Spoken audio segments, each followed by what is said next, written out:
अवधूत चिंतन श्री गुरुदेव दत्त श्री स्वामी समर्थ महाराज की जय. श्री स्वामी समर्थ. सर्व बंधू आणि भगिनींचे आपल्या चॅनलमध्ये स्वागत आहे. आजचा दिवस तुम्हाला आनंदाचा, सुख समृद्धीचा आणि भरभराटीचा जावो ही स्वामी चरणी प्रार्थना. येत्या 15 तारखेला वार बुधवार या दिवशी स्वामी समर्थ महाराजांची पुण्यतिथी आहे. त्यानिमित्त गुरुचरित्र पारायण कसे करायचे आहे, त्याचे नियम कोणते आहे आणि संकल्प काय आहे, त्याचबरोबर पारायणाला बसण्याच्या अगोदर आपल्याला कोणकोणती तयारी करायची आहे ते आज आपण व्हिडिओमध्ये बघणार आहोत.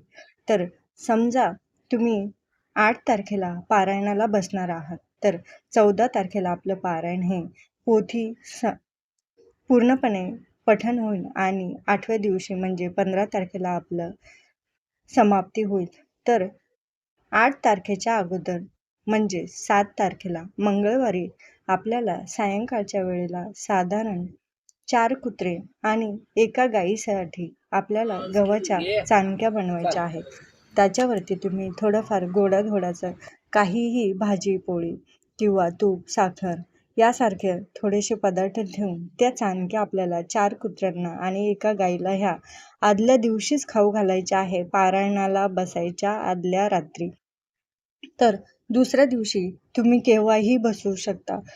तर ज्या ठिकाणी आपल्याला बसायचं आहे तर ती शक्यतो एक तर देवघरातली दिशा असावी. जागा जर तुम्हाला सुटेबल होत असेल तर तुम्ही देवघरातही बसू शकता किंवा मग हॉलमध्ये जर जागा असेल तर त्या ठिकाणीही तुम्ही बसू शकता. परंतु आपण पोथी जेव्हा वाचणार आहोत तर त्यावेळेस आपलं तोंड हे शक्यतो पूर्व दिशेला किंवा मग उत्तर दिशेला होईल, यानुसार आपली पोथी ही ठेवायची आहे. तर ज्या ठिकाणी आपल्याला पोथी पारायण करायचं आहे तर तेवढी जागा आपल्याला छान स्वच्छ पुसून घ्यायची आहे, गोमूत्र शिंपडायचं आहे. आणि सर्वात पहिलं तुम्हाला जर सकाळी त्यावेळेस देवपूजा करणं शक्य झालं तर तुम्ही करू शकता किंवा घरातील इतर व्यक्तींनीही देवपूजा केली तरी चालेल. परंतु जी काय आपण नित्यसेवा करत असतो ती नित्यसेवा रेग्युलरही ह्या 7 दिवसात आपल्याला कंटिन्यू करायची आहे. तर सकाळी छान असं तिथे स्वच्छ ज्या ठिकाणी मला पोथी पठण करायचं आहे तर ती जागा स्वच्छ करून घेतलेली, सकाळी सकाळी छान अशी देवपूजा नित्यसेवा आहे ती सगळी छान अशी सुंदर करून घेतलेली. आणि सगळ्यात महत्त्वाची गोष्ट म्हणजे 7 दिवसासाठी आपल्याला पारायण काळामध्ये एकच आसन वापरायचं आहे. जोपर्यंत आपण हे आसन इतर व्यक्तींना ते वापरू द्यायचं नाही किंवा त्याचा दुसरीकडे वापर करायचा नाही. 7 दिवस आपल्याला हेच आसन ठेवायचं आणि याच्यावरती बसूनच आपल्याला जे काही पोथी आहे ती आपल्याला पठण करायचं आहे. तर देवपूजा सुंदर छान अशी झालेली आहे आणि ब्रह्ममुहूर्तावरती खूप सुंदर हा योग आहे. तर तुम्ही नक्की एकदा गुरुचरित्राचं पारायण हे करून बघा. ब्रह्ममुहूर्तावर एवढं सुंदर आणि एवढं प्रसन्न वाटतं. तर सकाळी छान अशी देवपूजा वगैरे झालेली आणि देवघराच्याच एका साईडला थोडीशी देवांची ॲडजस्टमेंट करून एका कोपऱ्यामध्ये गुरुचरित्राचं पारायणाची पोथी मला तिथेच ठेवायची होती. कारण काय होतं की हॉलमध्ये जागा नसते आणि कुणाची सावली पडू नये किंवा घरी येणारे पाहुणे किंवा कोणी येतं तर त्यांची सावली पडायला नको, म्हणून मग मी देवघरातच एका कोपऱ्यामध्ये पोथीचं पारायण करायचं ठरवलेलं. तर ती जागा मी स्वच्छ कपड्याने पुसून घेतलेली आणि तुम्ही इथे पाटही ठेवू शकता, चौरंग ठेवू शकता. तर माझं इथे उंच हा टेबल आहे तर मी तिथेच लाल वस्त्र एक टाकलेलं आणि कोणत्याही पूजेला सुरुवात करण्या अगोदर अग्नी ही साक्ष असते. तर सर्वात पहिले आपण दिवा तिथे प्रज्वलित करायचा आहे. त्या दिव्याला हळद, कुंकू, अक्षदा, फूल अर्पण करायचं आहे आणि तो दिवा प्रज्वलित करायचा. जोपर्यंत आपण दिवा प्रज्वलित करत नाही आणि कोणतीही सेवा केली, कोणतंही पारायण केलं तर त्याला साक्ष कोणीतरी असावं, म्हणून आपण हा दिवा प्रज्वलित करत असतो. त्यानंतर मग तुम्ही जे काही तुमच्या घरामध्ये दत्त महाराजांचा फोटो असेल किंवा मग स्वामी महाराजांचा फोटो किंवा मूर्ती असेल तरीही तुम्ही त्या ठिकाणी ठेवू शकता. तर इथे साधं सोपं मी आपल्या घरामध्ये नाथांचा फोटो होता आणि त्या फोटोमध्ये दत्त महाराजांचाही फोटो होता. त्याचबरोबर स्वामी महाराजांचा छोटासा हा साधारण माझ्याकडे 15 वर्षापासून हाच फोटो आहे आणि याच फोटोवरती मी सगळी काही सेवा करते. महाराज खूप प्रसन्न होतात. तर छान तिथे एका कोपऱ्यामध्ये 2 विड्याची पाने घ्यायची आणि कोणत्याही पूजेला सुरुवात करतो जशी, तर त्याला गणपती बाप्पाचं हे सगळ्यात पहिला मान असतो. विघ्नहर्ता आहे, जो की आपल्या आयुष्यात सुख आणतो आणि दुःखचा तो नाश करत असतो. म्हणून आपल्याला सर्वात पहिले गणपती बाप्पाची स्थापना करायची. तर 2 विड्याची पानं घ्यायची, त्याच्यावरती एक कॉईन ठेवायचा ₹1 आणि त्याच्यावरती गणपती बाप्पाच्या रूपामध्ये एक सुपारी ठेवून छान असं हळद, कुंकू, अक्षता, फूल अर्पण करायचं आहे.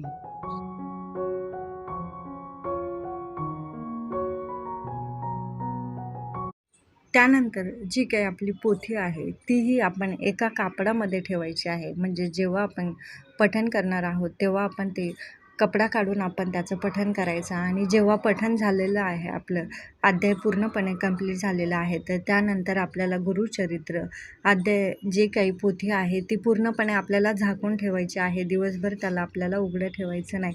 म्हणून अजून एक त्याच्यावरती आपण जो कोणता कलरचा कपडा असेल तो तुम्ही घेऊ शकता. तर पोथीलाही छानपैकी हळद, कुंकू, अक्षता अर्पण करायचे आहे. अशा प्रकारे आपल्याला पूजा मांडणी करायची आहे आणि आपल्याला जी काही मनातली इच्छा आपल्याला व्यक्त करायची आहे किंवा आपण जी काही पोथी वाचणार आहोत, पठण करणार आहोत, 7 दिवसाचं पारायण करणार आहोत, तर काही ना काहीतरी संकल्प असतो किंवा आपली काहीतरी मनातली एखादी इच्छा पूर्ण व्हावी यासाठी आपण काहीतरी करत असतो.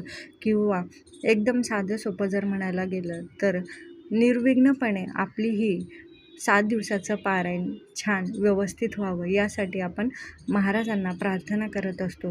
तर अशा वेळेस एक तिथे आपल्याला नारळ ठेवायचा आहे. तर नारळाची शेंडी शक्यतो देवाकडे करायची आहे. तर हे नारळ म्हणजेच जे काही आपल्या घरातील वाईट बाधा किंवा वाईट शक्ती असेल किंवा येणाऱ्या काही अडीअडचणी असेल तर त्या पूर्णपणे त्या नारळावरती खेचल्या जातात आणि ते नारळ ह्या 7 दिवसाच्या याच्यामध्ये सप्ताह काळात जर ते तडकलं किंवा त्याला तडा गेला किंवा फुटल्यासारखं झालं किंवा त्यातून पाणी निघायला लागलं तर अशा वेळेस ते नारळ वाहत्या पाण्यामध्ये आपल्याला ते प्रवाहित करून सोडून द्यायचं आहे आणि आपल्याला परत दुसरं एक नारळ आणून त्या ठिकाणी आपल्याला ठेवायचे आहे.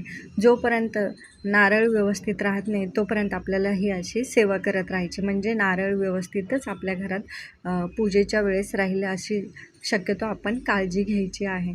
तर सर्वात महत्त्वाचं ही सगळी आपण पूजा मांडणी केलेली आहे. तर सर्वात महत्त्वाची सेवा म्हणजे संकल्प. जोपर्यंत आपण संकल्प करत नाही तोपर्यंत आपली इच्छा ही पूर्ण होत नसते. तर आपल्याला अध्याय पोथी वाचन करण्याअगोदर संकल्प करायचा असतो. तर अशा वेळेस उजव्या हातामध्ये आपल्याला थोडंसं 2 पळी साधारण पाणी घेऊन त्याच्यामध्ये हळद, कुंकू, अक्षता आणि एक फूल ठेवून आपल्या मनातील जी काही इच्छा आहे तर ती इच्छा व्यक्त करायची आहे आणि आजच्या दिवसाची तारीख, तिथी, वेळ, नक्षत्र, आपलं स्वतःचं नाव, आपल्या गुरूंचं नाव, आपल्या आई, वडील, सासू, सासरे, पत्नी, मुला, मुलींची नावं घेऊन आपण हा संकल्प करत आहे आणि जी काही मनातली इच्छा पूर्ण बोलल्याच्या नंतर त्यावरती आपण परत एकदा पाणी सोडायचं आहे. तर हा संकल्प फक्त आपल्याला पोथी वाचायच्या पहिल्याच दिवशी करायचा आहे. नंतर आपल्याला 7 दिवस संकल्प करायची गरज नाही. फक्त पहिल्या दिवशीच करायचा आहे. तर संकल्प केल्याच्या नंतर आपल्याला गुरुचरित्र अध्यायाला सुरुवात करण्याअगोदर तिथे आपल्याला सगळी माहिती दिलेली आहे की पहिल्या दिवशी काय करायचं, तर किती अध्याय वाचायचे, ही सगळी सेवा दिलेली आहे. तर सर्वात महत्त्वाचं म्हणजे गुरुचरित्राचं पारायण तुम्ही केव्हाही वाचू शकता, जसं आपल्या मनाला आणि देवाने आपल्याला जर इच्छाशक्ती दिली असेल तर तुम्ही केव्हाही वाचू शकता. तर गुरुचरित्र वाचण्यापूर्वी तर तुम्हाला मी सांगितले की 4 कुत्रे आणि 1 गाईला पोळीचा हा नैवेद्य हा द्यायचाच आहे.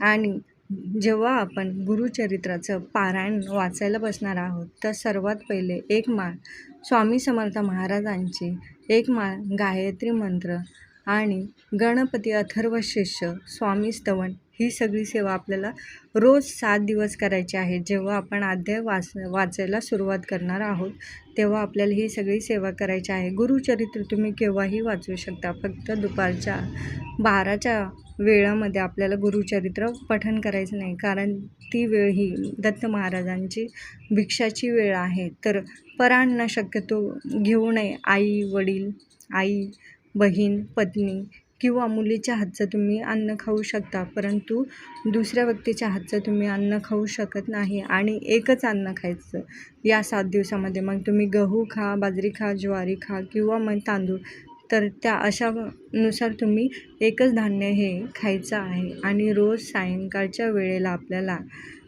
विष्णू सहस्रनामाचं स्तोत्राचं पठण करायचं. म्हणजे जे काही आपल्याकडून जे अध्याय वाचण्यात चुकीचे एखाद्या शब्दाचं उच्चारण झालं असेल किंवा एखादी ओळ सुटल्या गेली असेल तर ती पूर्णपणे विष्णू सहस्रनामाने आपली क्षमा केली जाते. तर रोज आपल्याला विष्णू सहस्रनामाचं पठण करायचं आहे.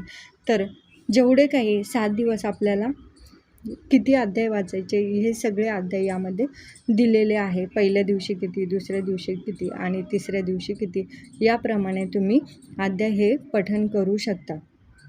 तर त्याच्या 7व्या दिवशी पूर्णपणे आपले अध्याय हे पूर्णपणे पठण होतील. तर 8व्या दिवशी आपल्याला सांगता करायची आहे. तर सांगता करताना शक्यतो आपल्याला सकाळी 10:30च्या आरतीच्या वेळेस आपल्याला 4 नैवेद्य बनवायचे आहेत. तर ते म्हणजे एक कुलदेवतासाठी, एक गुरुचरित्र पारायणासाठी, एक दत्त महाराजांसाठी आणि एक स्वामी महाराजांसाठी.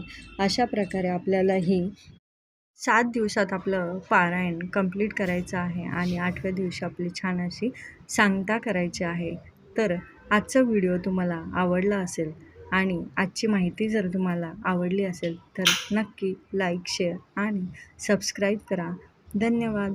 श्री स्वामी समर्थ.